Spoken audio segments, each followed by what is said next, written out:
हाँ तो बच्चों, आज हम लोग कैपेसिटर का चैप्टर पढ़ने वाले हैं। पिछले दिन कैपेसिटर के चैप्टर को मैंने शुरू किया था। किसी कंडक्टर का कैपेसिटेंस बताया था। आपको बताया था कि किसी कंडक्टर को जब हम चार्ज करते हैं तो उसका पोटेंशियल बढ़ जाता है, और चार्ज और पोटेंशियल एक दूसरे के प्रोपोर्शनल होता है। क्यू डायरेक्टली प्रोपोर्शनल टू भी, तो क्यू बराबर सम कांस्टेंट सी इनटू भी, जहाँ पर सी क्या है, कांस्टेंट ऑफ प्रोपोर्शनलिटी है, जिसको कैपेसिटेंस कहते हैं। आज हम लोग कैपेसिटर की चर्चा करेंगे। तो कैपेसिटर क्या है? कैपेसिटर एक ऐसा अरेंजमेंट है जिसमें दो कंडक्टर सुटेबल डिस्टेंस पे रखा जाता है ताकि उसका कैपेसिटेंस जो बने वो एक डिजायर्ड वैल्यू का हो जाए। डिजायर्ड वैल्यू का मतलब है कि जो हम कैपेसिटेंस चाहते हैं वही कैपेसिटेंस हमको मिले। उसका सबसे बेहतर तरीका है कि दो कंडक्टर को आप सुटेबल डिस्टेंस पर रखिए। तो इस अरेंजमेंट को हम लोग कैपेसिटर कहते हैं। तो कैपेसिटर क्या है? कैपेसिटर एक अरेंजमेंट है जिसमें दो कंडक्टर सुटेबल डिस्टेंस पे रखा जाता है, so that to make the capacitance of desired value, एक डिजायर्ड वैल्यू का कैपेसिटेंस मिल सके, उसके लिए हम जो अरेंजमेंट करते हैं, दो कंडक्टर को सुटेबल डिस्टेंस पे रखते हैं, that arrangement is called capacitor.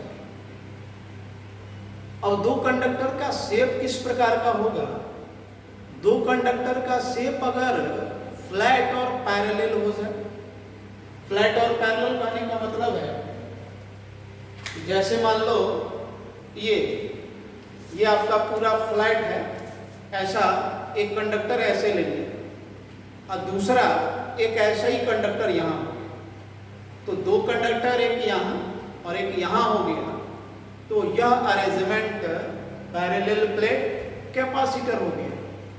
यानी दोनों कंडक्टर का शेप फ्लैट और पैरेलल हो तो वह कंडक्टर पैरेलल प्लेट कैपेसिटर कहलाता है। और अगर दोनों कंडक्टर का शेप स्फेरिकल हो तो वह कैपेसिटर स्फेरिकल कैपेसिटर कहलाता है।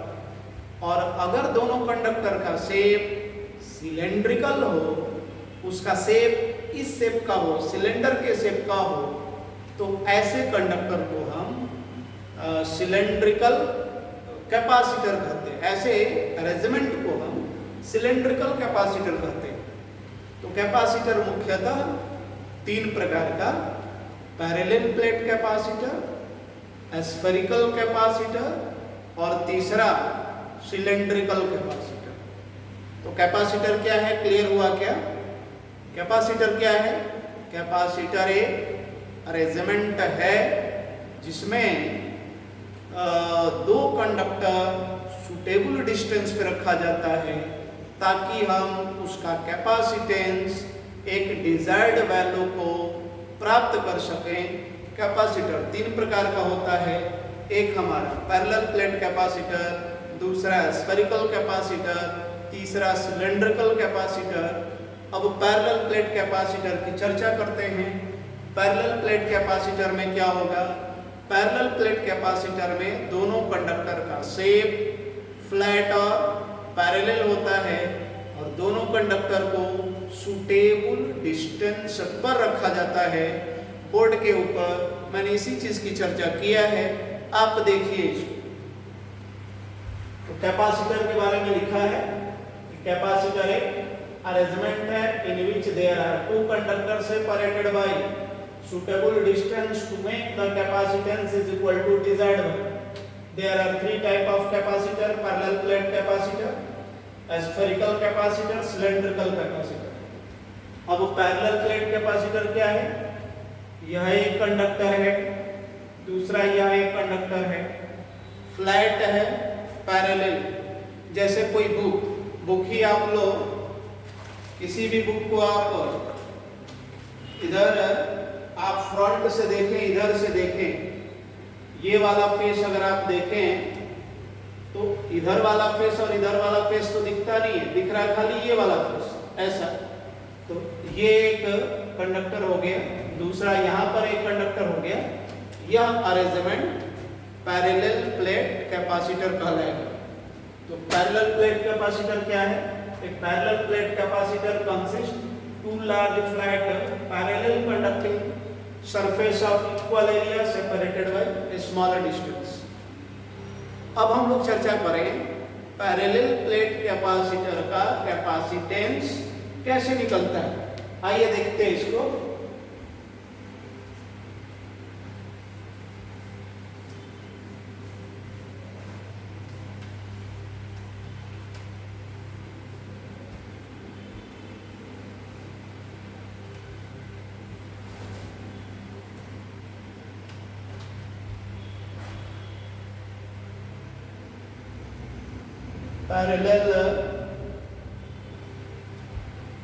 Parallel plate capacitor, parallel plate capacitor में अब देखो यह एक कंडक्टर है, दूसरा यह एक कंडक्टर है, दोनों कंडक्टर के बीच का सेपरेशन, दोनों कंडक्टर के बीच का सेपरेशन d है। अब किसी भी कैपेसिटर का कैपेसिटेंस निकालना हो तो तरीका क्या है? कैपेसिटर का जो दो प्लेट है, यह एक प्लेट और यह एक प्लेट, ये जो दो प्लेट है, इस प्लेट को चार्ज करने का प्रयास करिए और चार्ज हुआ तो चार्ज करने का सबसे बेहतर तरीका क्या है? चार्ज करना है तो एक हमको इलेक्ट्रिकल डिवाइस लेना पड़ेगा चार्ज करने के लिए। उस इलेक्ट्रिकल डिवाइस को हम लोग बैटरी कहते हैं। तो बैटरी में दो टर्मिनल होता है, एक पॉजिटिव टर्मिनल, एक निगेटिव टर्मिनल। तो दोनों कंडक्टर को दो टर्मिनल से आप जोड़िए, क्योंकि कंडक्टर को चार्ज करना। तो यहाँ पर हम इसको, ये वाले को पॉजिटिव टर्मिनल से जोड़ा, इसको निगेटिव टर्मिनल से जोड़ा। तो जो कंडक्टर बैटरी के पॉजिटिव टर्मिनल से जुड़ा है, ये क्या करेगा? इसके इलेक्ट्रॉन को पुल करेगा। इस कंडक्टर का जो इलेक्ट्रॉन है उसको पुल करेगा, इलेक्ट्रॉन को पुल करेगा, इलेक्ट्रॉन इधर फ्लो करेगा और ये ट्रांसफर हो जाएगा इस कंडक्टर पे। तो ऑब्वियस है इस कंडक्टर से इलेक्ट्रॉन पुल होकर के इधर इस कंडक्टर पे ट्रांसफर हुआ, तो इस कंडक्टर के ऊपर इलेक्ट्रॉन की कमी होगी तो पॉजिटिव चार्ज आएगा। इस कंडक्टर के ऊपर इलेक्ट्रॉन की अधिकता होगी तो नेगेटिव चार्ज आएगा। अब यहाँ पर सिग्मा मान लो चार्ज पर यूनिट एरिया, यहाँ माइनस सिग्मा, तो यहाँ क्या हो जाएगा? C यानी capacitance, this is equal to Q by V। अब Q क्या है? अमाउंट ऑफ चार्ज फ्लो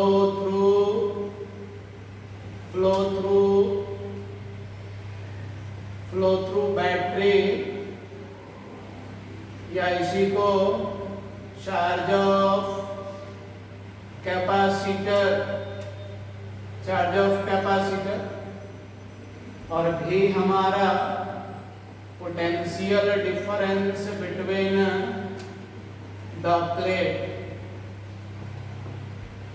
यानी कैपेसिटेंस निकालना हो, बैटरी से हमने जोड़ दिया दोनों कंडक्टर को। अब बैटरी क्या है? बैटरी आप समझिए एक नाव की तरह है। जिस तरह से नदी के किनारे मान लो कुछ पर्सन खड़ा है, उसको दूसरे किनारे पर जाना है, तो नाव क्या करता है, वहां से पर्सन को अपने में बिठाता है, फिर दूसरे किनारे ले जाकर छोड़ देता है। तो जितना पर्सन नाव एक किनारे में बैठाता है लोगों को, उतना ही तो दूसरे किनारे जाकर उतार देता है। बैटरी का भी काम यही है, एक प्लेट से जितना इलेक्ट्रॉन पुल करेगा दूसरे प्लेट को उतना ही इलेक्ट्रॉन ट्रांसफर होता है। इसलिए कैपेसिटर के दोनों प्लेट पर इक्वल चार्ज आता है, अपोजिट अमाउंट में आता है। और आपके मन में उठ सकता है कि चार्जिंग जब शुरू हुआ कैपेसिटर के प्लेट का, तो ये चार्जिंग कब तक होगा? जब तक इस दोनों कंडक्टर के बीच का पोटेंशियल डिफरेंस बैटरी के पोटेंशियल डिफरेंस या बैटरी के ईएमएफ के बराबर नहीं हो जाए। यहाँ जो बैटरी है, ये बड़ा वाला जो लाइन दिख रहा है, ये पॉजिटिव टर्मिनल, ये छोटा वाला लाइन नेगेटिव टर्मिनल, और ये ई हमारा है EMF of cell. EMF of cell क्या है, इसकी चर्चा हम लोग डिटेल से करंट वाले चैप्टर में करेंगे। आप सिंपल यही समझिए कि बैटरी के पॉजिटिव टर्मिनल और नेगेटिव टर्मिनल के बीच का ये जो डिफरेंस है वो ईएमएफ, अभी के लिए आप मान लो और डिटेल से बाद में चर्चा। तो अब यहाँ का पोटेंशियल डिफरेंस, बैटरी के दोनों टर्मिनल के बीच का पोटेंशियल डिफरेंस जब यहाँ के पोटेंशियल डिफरेंस के बराबर हो जाए, तब फिर चार्ज का फ्लो बंद हो जाता है। तो अब हमारा कैपेसिटेंस कैसे निकलेगा?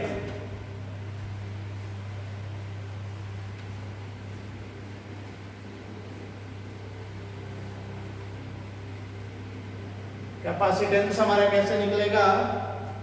आप देखो, ए हमारा, ए मान लो, ए हम मान लेते हैं एरिया ऑफ ईच प्लेट, ये आ गया। तो Q बराबर sigma into A, charge per unit area sigma, area है तो चार्ज जो कैपेसिटर का हुआ सिग्मा इंटू ए। अब एक चीज यहाँ और ध्यान देने लायक है कि जो पॉजिटिव प्लेट का चार्ज है वही कैपेसिटर का चार्ज कहलाता है। ओवरऑल आप देखेंगे तो इस पर जितना पॉजिटिव चार्ज है यहाँ उतना ही नेगेटिव चार्ज है, टोटल चार्ज 0 है। लेकिन ओवरऑल क्या है, पॉजिटिव प्लेट का जो चार्ज होता है वही कैपेसिटर का चार्ज कहलाता है। तो क्यों निकल गया? अब V कैसे निकलेगा? तो V हमारा potential difference between the two plate, between the two plate, और इसको हम लिख सकते हैं, पोटेंशियल डिफरेंस का क्या डिफिनीशन है? Work done in moving plus 1 coulomb charge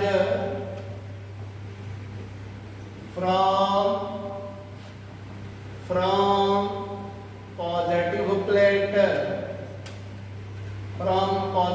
plate to negative plate।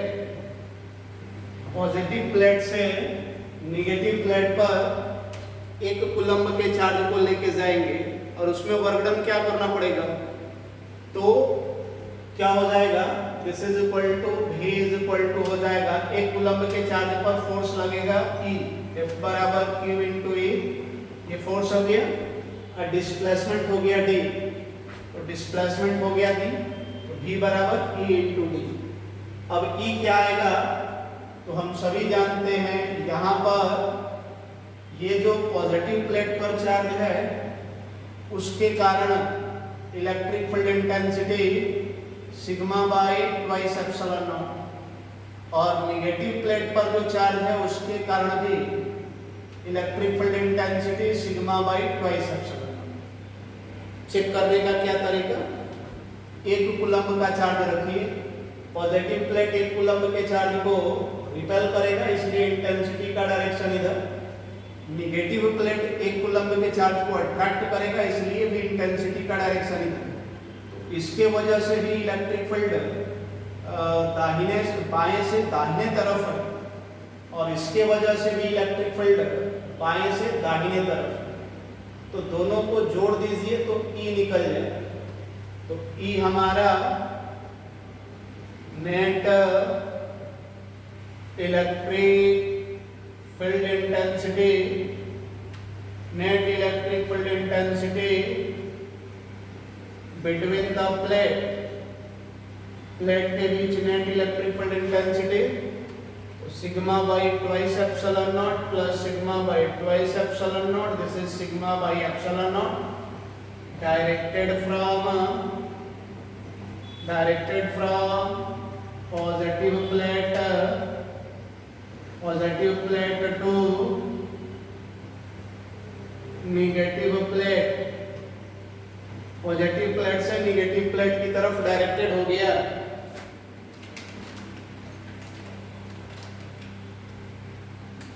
तो अब E निकल गया तो V बराबर हमारा आ गया E into D, this is sigma by epsilon not into D, और Q निकला हुआ है तो अब Q को V से डिवाइड कर दें तो C निकल जाएगा। आप तुरंत इसको आप नोट करो, मैं इसी लिखता हूं।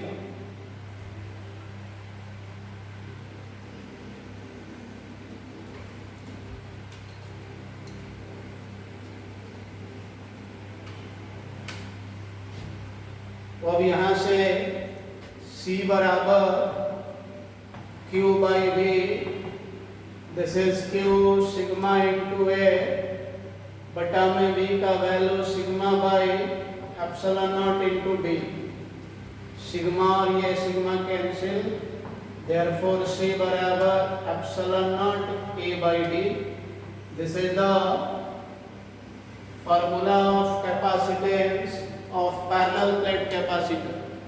तो पैरेलल प्लेट कैपेसिटर का कैपेसिटेंस क्या आ गया, epsilon nought A by D. एक बार फिर आप ध्यान से देखिए, पैरेलल प्लेट कैपेसिटर का कैपेसिटेंस फिर से चार्ज पर डिपेंड नहीं किया, पोटेंशियल डिफरेंस पर डिपेंड नहीं किया, ये डिपेंड किस पर कर रहा है, एरिया पर, इसका जो एरिया है उस एरिया पर, और दोनों प्लेट के बीच का जो सेपरेशन है उस पर। ये बड़ा इंटरेस्टिंग है।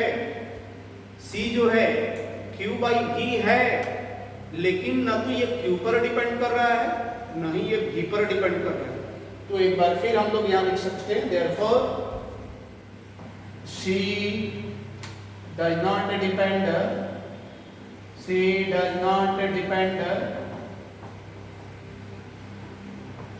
on charge and potential difference। तो ये डिपेंड किस पर कर रहा है,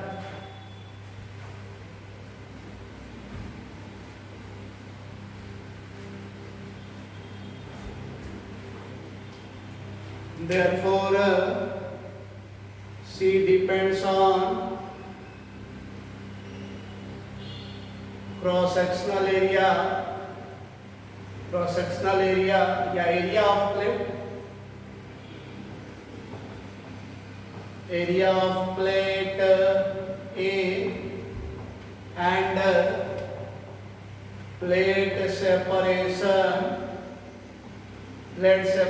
D।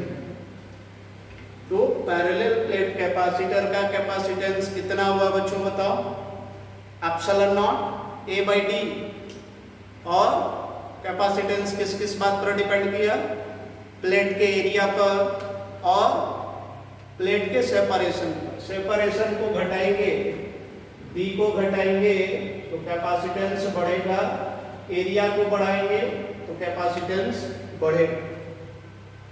अब कैपेसिटेंस से रिलेटेड कुछ बातें, सम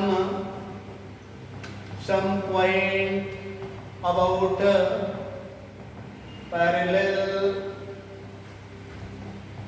plate capacitor. पहला U energy store in parallel plate capacitor में energy store, this is half CV square, तो हाफ C के जगह पर epsilon nought A by D into ED का square, this is 1/2 epsilon nought A E square into D, this is energy store. दूसरा energy density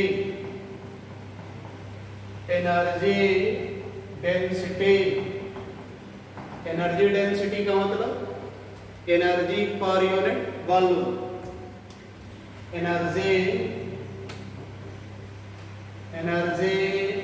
पर unit volume, this is what energy है U by volume, तो U हो गया 1/2 epsilon nought A E square D बटा में A into D। यहाँ जो स्पेस है उपलब्ध है वो स्पेस वॉल्यूम, तो कितना एरिया A है, अब प्लेट सेपरेशन D है तो volume A into D, A cut गया D कट गया 1/2 एप्सिलॉन नॉट E स्क्वायर, तो एनर्जी डेंसिटी आ गया 1/2 एप्सिलॉन नॉट E स्क्वायर। ये डेराइव जरूर हुआ है पैरेलल प्लेट कैपेसिटर के लिए, लेकिन पूरे इलेक्ट्रोस्टैटिक्स में कहीं भी एनर्जी डेंसिटी निकालना हो तो आप फार्मूला लगाइए 1/2 एप्सिलॉन नॉट E स्क्वायर, जहां पर E electric field intensity. Parallel plate capacitor के केस में electric field intensity, electric field constant है, E का वैल्यू कितना है, E बराबर आया था सिग्मा बाई एप्सिलॉन नॉट, तो पैरेलल प्लेट कैपेसिटर के बीच इलेक्ट्रिक फील्ड फिक्स है, इसलिए यहाँ एनर्जी डेंसिटी भी हर जगह सेम होगा, लेकिन जहाँ इलेक्ट्रिक फील्ड वेरिएबल होगा तो E बदलने से एनर्जी डेंसिटी भी बदलेगा। यहाँ पर एनर्जी डेंसिटी का formula 1/2 epsilon not E square valid everywhere in the electrostatics. ठीक है, अब हम पता करें कि पैरेलल प्लेट कैपेसिटर का जो प्लेट है, पॉजिटिव प्लेट है, वो निगेटिव प्लेट के ऊपर कितना फोर्स लगाता है, और जो निगेटिव प्लेट है वो पॉजिटिव प्लेट के ऊपर कितना फोर्स लगाता है। आप तुरंत इसको नोट करिए, तो फिर मैं उसको चर्चा करूंगा।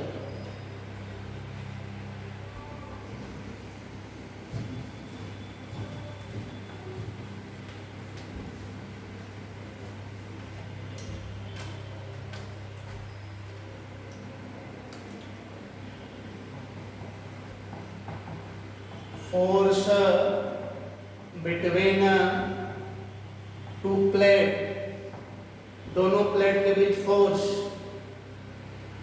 ये एक पैरेलल प्लेट कैपेसिटर है, यहां पर ये पॉजिटिव प्लेट, ये नेगेटिव प्लेट, इलेक्ट्रिक फील्ड का वैल्यू E बराबर सिग्मा बाई एप्सिलॉन नॉट, तो इस पर फोर्स क्या लगेगा, F, force on negative plate by positive plate, F बराबर हो जाएगा Q into E।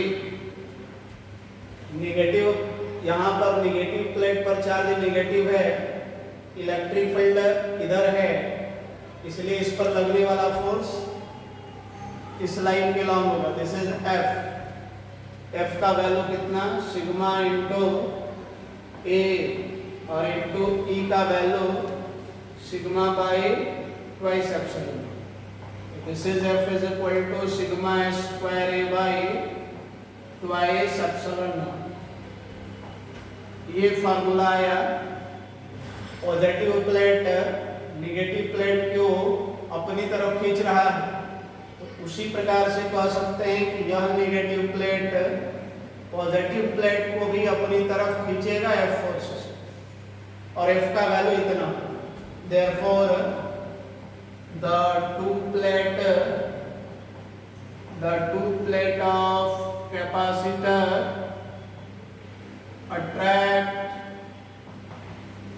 attract each other with force sigma square A by twice epsilon। यानी कैपेसिटर का दो प्लेट एक दूसरे को अट्रैक्ट करता है। कितना फोर्स से अट्रैक्ट करता है? तो sigma square A by twice epsilon.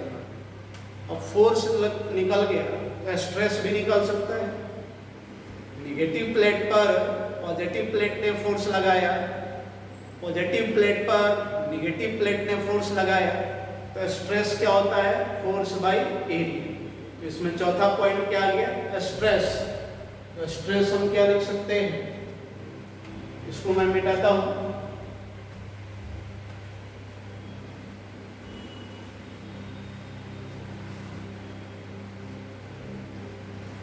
तो चौथा point stress force by area, तो ये हमारा sigma square A by twice epsilon naught बटा में ये और कट गया sigma square by twice epsilon naught normal to the surface of conductor, normal to the surface of conductor. यानी pressure जो लगता है, स्ट्रेस जो लगता है, वह किधर लगता है? कंडक्टर का जो सरफेस होगा उसके नॉर्मल लगेगा। कोई कंडक्टर को इलेक्ट्रोस्टैटिक्स फील्ड में रख दीजिए और उसके ऊपर अगर चार्ज है तो उसके ऊपर जो स्ट्रेस, जैसे ये कंडक्टर है, इसके ऊपर चार्ज अगर आपका है, ये कंडक्टर है, तो इसके ऊपर इलेक्ट्रोस्टैटिक स्ट्रेस लगेगा। स्ट्रेस बराबर sigma square by twice epsilon surface के नॉर्मल। यहाँ स्ट्रेस हो जाएगा sigma square by twice epsilon. यहाँ stress sigma square by twice epsilon. Stress is always normal to surface. तो this is all about parallel plate capacitor. आप इसको थोड़ा ठीक से पढ़िए। दूसरा चीज क्या है? मंगलवार को हम लोग 4 बजे जूम ऐप से आप सभी से मिलने वाले हैं। मिल करके थोड़ा आगे का योजना भी बनाना है, कैसे कैसे हम लोग पढ़ाई करें, क्या क्या आपको डाउट आ रहा है। तो 4 बजे आप तैयार रहिएगा, उस पर हम लोग चर्चा करेंगे। और 11th का बैच भी वो मैंने ऑनलाइन शुरू कर दिया है। तो आप सभी को मेरा पढ़ाई अच्छा लगता है, वीडियो बेहतर लग रहा है, तो 11th के बच्चों को भी आप जहां हैं वहीं से जोड़िए। क्योंकि पढ़ाई का सिस्टम फॉर्मेट चेंज हो गया। ऑफलाइन तो क्लास जब खुलेगा दूंगा ही, लेकिन अब ऑनलाइन क्लास हमेशा के लिए चालू रहेगा। इसलिए जो गांव के बच्चे वहीं से पढ़ना चाहें तो वहीं से पढ़ सकते हैं। ऐप भी हम लोग बनवा रहे हैं, वो जल्द बन के तैयार हो जाएगा। तब तक जो ऐप उपलब्ध है, एक ऐप का लिंक आपको भेजा हुआ भी है, उसी के माध्यम से जिस पर हम लोग कनेक्ट हैं सारे लोग, उस पर मैं लिंक शेयर करूंगा। तो मंगलवार को 4 बजे हम लोग थोड़ा बात भी करेंगे। आज पैरेलल प्लेट कैपेसिटर के बारे में ढेर सारी बात किया है, आज इतना ही रखिए, बाकी हम लोग नेक्स्ट डे में